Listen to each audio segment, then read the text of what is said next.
اعوذ باللہ من الشیطان الرجیم بسم اللہ الرحمن الرحیم۔ تمام تعریفیں اللہ رب کائنات کے لیے اور درود پاک حضور نبی کریم رؤوف الرحیم صلی اللہ علیہ وآلہ وسلم کی ذات بابرکات پر۔ ایک دفعہ حضرت بہلول اپنے مکان سے اٹھے اور کہیں جا رہے تھے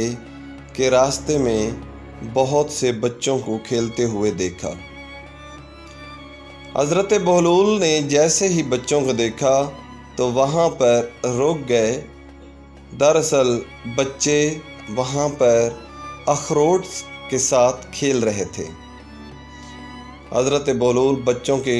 قریب آئے، کیا دیکھتے ہیں کہ تمام بچے اخروٹ کے ساتھ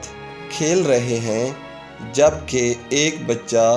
ایک طرف کھڑا رو رہا ہے۔ حضرت بہلول نے خیال کیا کہ یہ جو بچہ رو رہا ہے اس کے پاس اخروٹ نہیں ہے، شاید اسی وجہ سے یہ رو رہا ہے کہ دوسرے تمام بچے تو کھیل رہے ہیں اور اس کے پاس اخروٹ نہ ہونے کی وجہ سے یہ ایک طرف کھڑا رو رہا ہے۔ حضرت بہلول اس کے قریب آئے اور آ کر اس کے سر پہ دست شفقت یعنی پیار بھرا ہاتھ رکھا اور بولے کہ بیٹا آپ کیوں رو رہے ہیں اور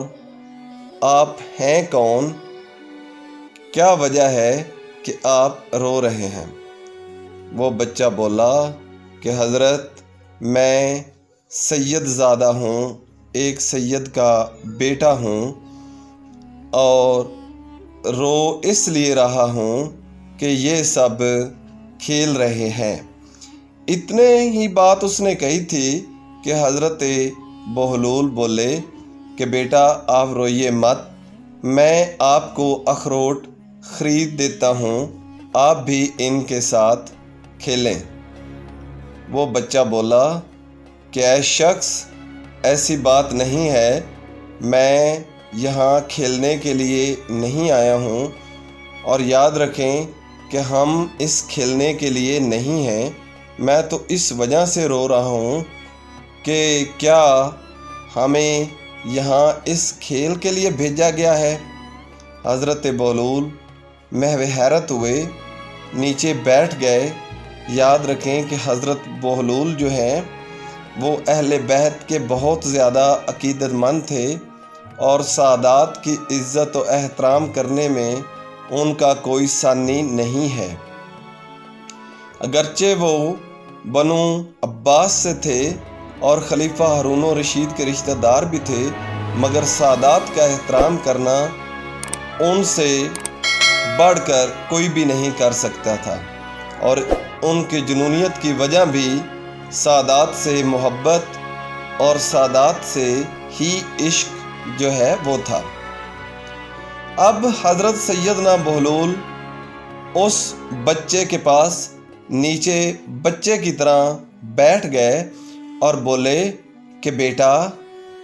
ہم یہاں کس لیے آئے ہیں، اور تو ابھی بہت چھوٹا ہے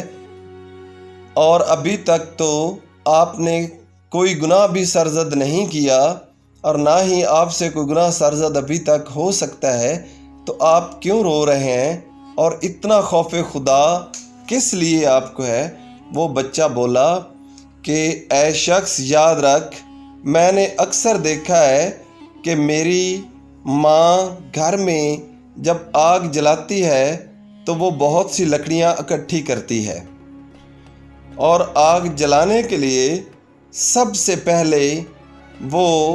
چھوٹی چھوٹی لکڑیاں چولہے پر اکٹھی کر کے جوڑ دیتی ہے اور اس کے بعد وہ بڑی لکڑیاں لگاتی ہے، اور اس طرح جب وہ آگ جلاتی ہے تو سب سے پہلے چھوٹی لکڑیاں جلتی ہیں اور بعد میں بڑی لکڑیوں کو وہ آگ لگ جاتی ہے اور آگ جلتی ہے۔ تو اگر آپ یہ دیکھیں کہ جب آگ جلائی جاتی تو چھوٹی لکڑیاں پہلے جلتی ہیں، اسی طرح مجھے بھی خوف ہے کہ اگر اللہ رب العزت نے جہنم میں ہم چھوٹوں کو پھینک دیا تو ہمیں پہلے آگ جلائے گی اور جو بڑے بڑے ہیں ان کو آگ بعد میں جلائے گی، اور یہی بات مجھے کھائے جا رہی ہے اور اسی وجہ سے میں رو رہا ہوں۔ حضرت بہلول نے جیسے ہی اس کے یہ جملے سنے تو غش کھا کر زمین پر گر گئے اور بے ہوش ہو گئے۔ ان بچوں نے جب حضرت بہلول کو دیکھا کہ بے ہوش ہو گئے ہیں تو وہ وہاں سے بھاگ گئے اور وہ سید بچہ بھی چلا گیا۔ جب حضرت بہلول کو ہوش آیا تو حضرت بہلول اس بچے کو ڈھونڈنے لگے، تلاش کرنے لگے، مگر سیدنا حضرت بہلول رحمۃ اللہ علیہ کو وہ بچہ کہیں بھی نہ ملا، اور حضرت بہلول اس دن پہلے سے کئی زیادہ مضطرب رہے اور پریشانی کے عالم میں ہی رہے، اور اس کو یاد کر کر کے اس کی باتوں کو سوچ کر روتے رہے۔